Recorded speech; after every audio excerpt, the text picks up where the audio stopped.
Museveni yavuddeyo n'agamba rate opposition kwebbira akalulu okulonda kw'omulundi guno bagenda kweyambisa biometric system.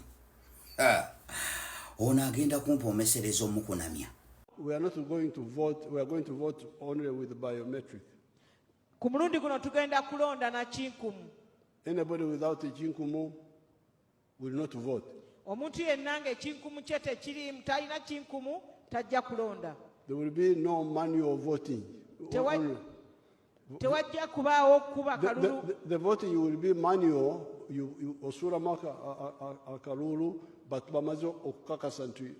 yegwe. Nga sinnabakunamya namukadde munzikirize nsooke neegayirire bannayuganda bonna abawangalira mu mawanga ag'enjawulo nti abasajja bwe babayita simanyi mujje mukole biometrics mu registering endagamuntu. Please temugendayo kubeera ne bwe mugendayo tebikola makulu kuba oli bwaga nti ate obikoze byonna but pick up point ejja kuba Uganda tekikola makulu kaliga mulinde nga tuzze Uganda gye tujja bikolera since wano tetugendera zifuna mulinde nga tukoze eki nga tuzze Uganda kubanga nga bwe nakuga mu video zange zakulembera nti okulonda kw'omulundi guno akalulu Museveni ayagala kabbira mu system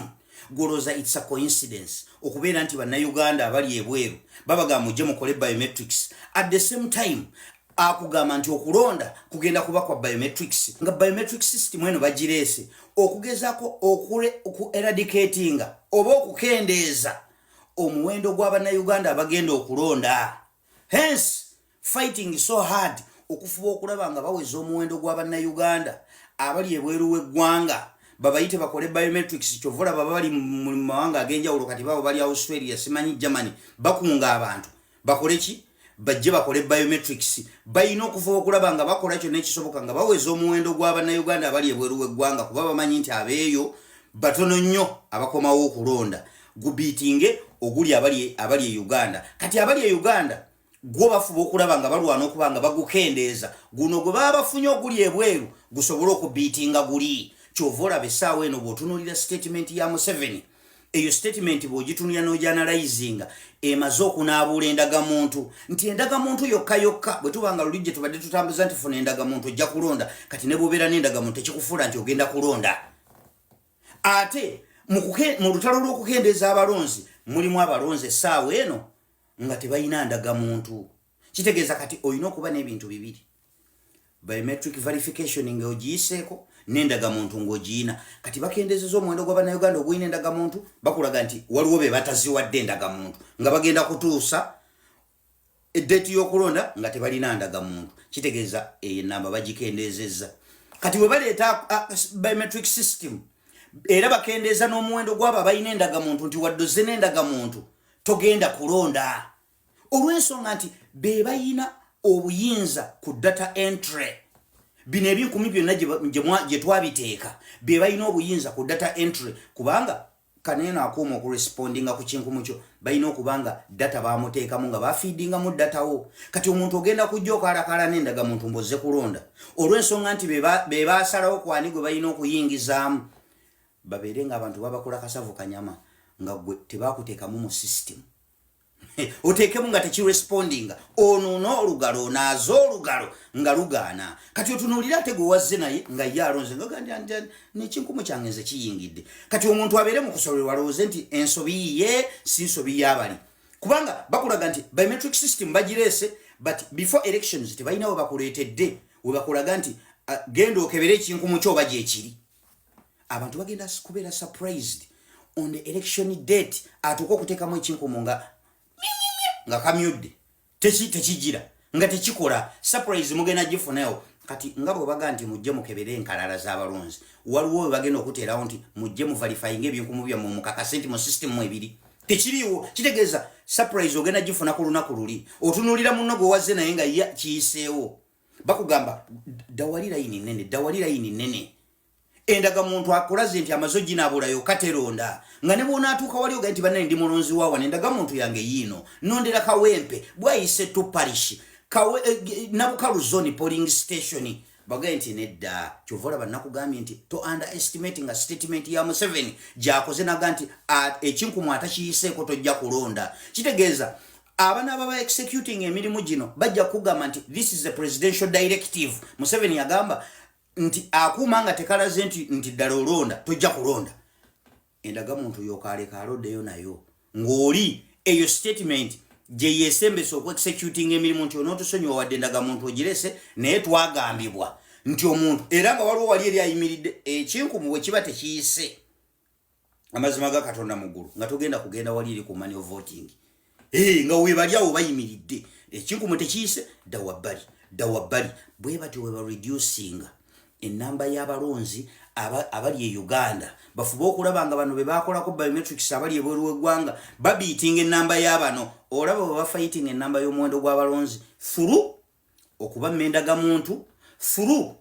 okubeera nga biometrics zaabwe tezigenda kuyitamu kubanga be balina obuvunaanyizibwa be balina obuyinza ku data entry kati ekinkumu kyoyina gye wakiyingiza gwokyeyingizaamu mu data era bwe baba tebakiteekamu tekigenda kurespondinga meaning gwe togenda kulonda enamba bagibiitinze kitegeeza tugenda kutuuka okulonda nga tulonda formally but systematically nga Museveni yawangula dda nga mu system ebintu byabwe balansinga dda bamanyi omuwendo gw'abannayuganda gwe bagira abali ebweru be bajjeemu abali Uganda batalina ndagamuntu kati bo olunaku lugenda okutuuka nga mu system mulonda bulonzi formally naye nga bo mu system kubanga be balina obuyinza ku data entry jukira oli technology gwe nabagamba owa cloud integrators oyo ye agenda kuba kati ate bamwanguyiriza nga buli kimu bakifeedinga muddanga ne bwoleeta akola data analysis bakugamba nti akasajja kawangula abantu bakalonda kubanga ke kayingiza mu data bafuna dda information y'abantu ne biometrics w'abannayuganda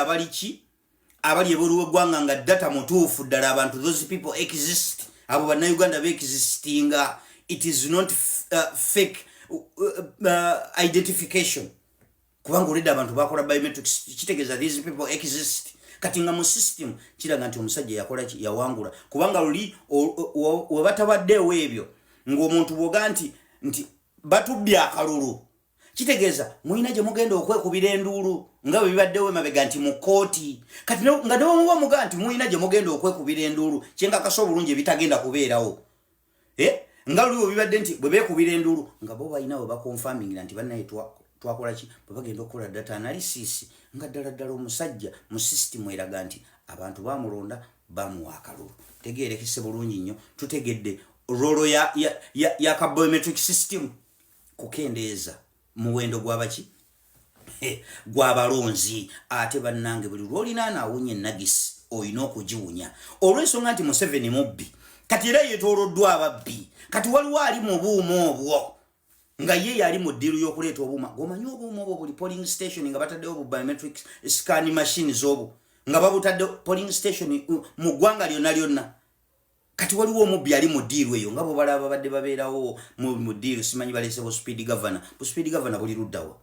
simanyi tuleese seat belt mu taxi buli taxi erina okubeera ne seat belt ebyo byakomawa buli mubbi abaako ne weyeekwata kati eno ye sizoni yaabwe ababbira muyo nga nawe bwolinda nti festive season tuba mu mwezi nga gwakola sente kati waliwo ababbi nga bo mu election period alalala webafunira akadde naye bamukole ki nako kamukadde bakeewalule kati bakeewalula essaawa eno bakasomba ate nga tekajja kugaana kubanga nako essaawa eno kali mu desperate mode buli kye bakaleetaga kinaakola kyovula bakajja ne kayimirira ne kayisa statement ng'eyo kati omubbi ye n'ajaganya naga ati kati ddiiru yange yamaze okukola ki yamaze okuyita so bwe batyo bwe bagenda okubba so mwabadde mumbuuza solution nga siyinza gireeta nti this should be the solution nga sinabasooka kukunamiza gwe kumanya kiki kyogenda kulwanagana nakyo kifaanana kitya bateeseteese eki so eyo yenteekateeka yaabwe kyovula babeesibye akasajja kaabwe kano naye nywerera kakutu ebyo ngenda bireeta mu vidiyo eddako gwe kola bukozi ekigambo eki nywerera kakutu information gitambuze mwagitambuza nange nyiniyo ne mugindeetera gamudaga nti vidiyo wagirabye so tusinkane mu vidiyo eddako amount